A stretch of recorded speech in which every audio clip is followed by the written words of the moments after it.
여러분 안녕하십니까.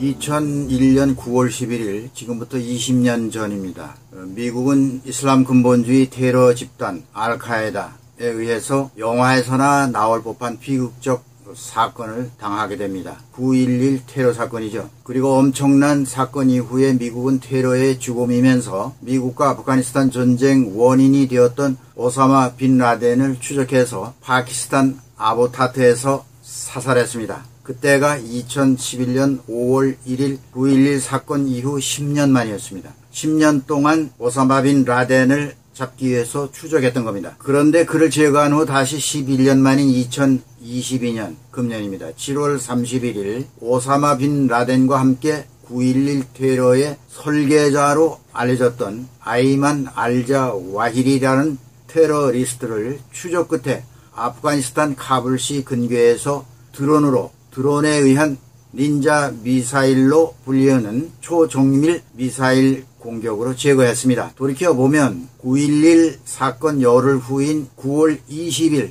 미국의 조지 W 부시 대통령은 모든 국가가 모든 지역이 이제 결정을 내려야 한다. 우리와 함께 하든지 테러리스트들과 함께 하든지 둘 중 하나다 라고 하면서 테러와의 전쟁을 선언했습니다. 이번 사건은 테러와의 전쟁 21년 만의 일입니다. 이번 아이만 알자와히리 제거작전 직후에 바이든 대통령은 코로나 확진 중인데도 지난 1일 대국민 TV 연설을 통해서 이제 정의가 실현됐다. 시간이 얼마나 걸리든 어디에 숨어있든 당신이 우리 국민에게 위협이 된다면 미국은 당신을 찾아 제거할 것이라는 점을 오늘 다시 분명히 밝힌다. 이렇게 강조했습니다. 그리고 이 작전을 오사마 빈 라덴 제거 때와 마찬가지로 TV 생중계로 전 세계인들에게 테러 분자의 말로를 생중계했습니다. 사실 9.11 테러는 역사상 가장 사망자가 많았습니다. 2살배기 어린이를 포함해서 총 2,977명이 목숨을 잃었고요.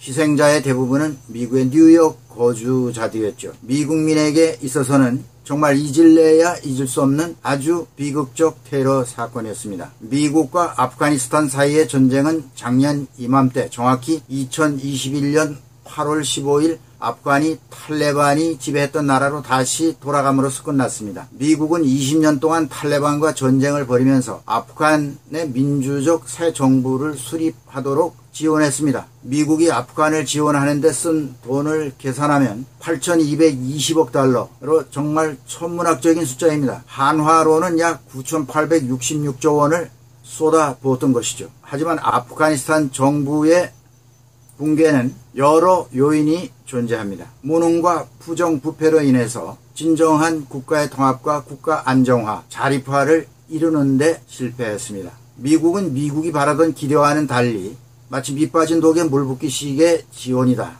이렇게 해서 결과적으로 철군하는 수밖에 없다고 생각해서 작년에 철군하게 됐던 거죠. 아프간 정부를 이끌었던 아슈라프 가니 대통령은 카불이 함락되자 달러를 가득 실은 헬리콥터를 타고 카타르로 재빨리 도망쳤습니다. 당시 여러분들도 보셨겠지만 물밀듯이 카불 공항으로 밀려드는 카불 시민들이 철군하는 미군 수송기에 매달려서 어떻게 하면 아프간을 떠날 수 있을까? 아비 규환을 이루었던 사실을 기억하실 겁니다. 그 혼란을 틈타 공항 밖에서는 강성 무장 테러 집단 이슬람 국가 호라산 또 다른 테러 집단입니다. ISK가 자살 폭탄 테러를 자행했습니다. 피바다를 이뤘고 현장에 있던 미군 13명을 포함한 민간인 90명이 사망하고 150여 명이 부상을 당하는 일이 눈 깜짝할 사이에 벌어졌습니다.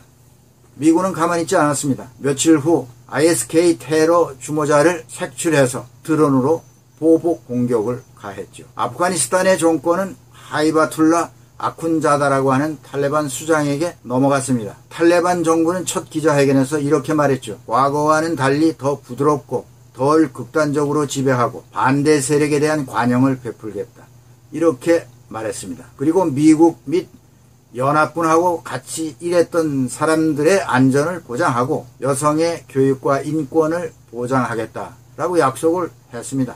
그렇지만 이슬람 원리주의 무장 세력인 탈레반은 이런 약속을 지키지 않았습니다. 아프간을 이슬람 율법인 샤리아법이 지배하는 사회로 만들어갔죠. 지난 7월 2일 뉴욕타임스는 6개월 동안 아프간 전역에서 확인한 탈레반의 조직적인 살해 건수는 490건이다. 이렇게 보도를 했습니다. 처음 정권을 장악한 20여 년 전과는 달리 여성의 권리를 보장하겠다고 했지만 전혀 약속을 지키지 않았죠. 여성들을 위한 교육도 거의 이루어지지 않고 있다고 보도했습니다. 국제인권단체 휴먼 라이츠 워치의 헤더 바라는 여성인권국장은 여성을 죄수로 만들려는 방향으로 나가고 있다. 이러면서 여성들이 자유롭게 이동할 권리, 사업을 할 권리, 다른 도시로 여행할 권리, 가정폭력을 당했을 경우에 도망갈 기회마저도 차단하고 있다. 이렇게 말했습니다. 지금 아프가니스탄은 인구의 15%에 해당하는 557만 명이 난민 상태로 살고 있습니다. 절망 가운데 마약이 탈출구가 되고 있다는 소식이 전해지고 있습니다. 전 세계 양귀비의 80%가 이 아프가니스탄에서 생산이 되고 있죠. 유일한 생산 수단이죠.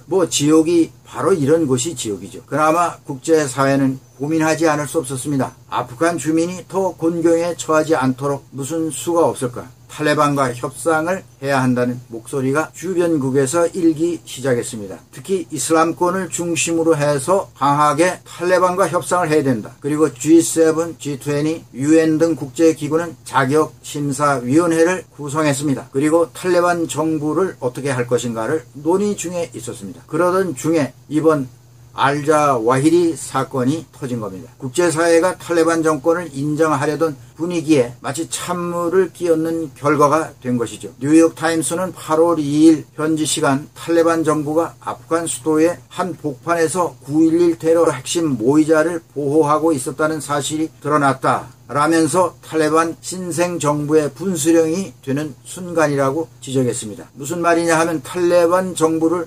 국제사회가 인정해야 되는지 더 고민이 깊어지게 되었다는 얘기죠. 탈레반 정부는 오리발을 내밀었습니다. 우리는 그가 카불에 숨어서 지내고 있었던 일을 모르고 있었다. 그러면서 미국이 오히려 불법으로 우리 정부의 내정을 간섭하고 있다. 이렇게 반박을 했습니다. 심각한 경제난 속에서 통치력의 한계력을 절감한 탈레반 정권. 이 탈레반 정권은 여러 유화 메시지를 내놓는 상황에 있었지만 테러 단체들과의 연계가 다시 확인이 되면서 정상 국가로 도약하려는 시도가 멀어졌다는 분석이 나오고 있습니다. 반면에 국제사회는 역풍이 불 가능성이 있다고 또 우려하고 있습니다. 탈레반이 차제의 미국과 각을 세워서 극단주의 테러 세력을 아주 공개적으로 비호하고 나올 가능성도 있다는 것이죠. 될 대로 되라 이런 식인가요? 아프가니스탄이 국제사회로부터 인정받는 정상적인 국가가 될 수 있을지는 모르겠습니다. 여러분 어떻게 생각하십니까? 네, 오늘은 여기까지 하겠습니다. 시청해 주신 여러분 대단히 감사합니다. 김종구였습니다.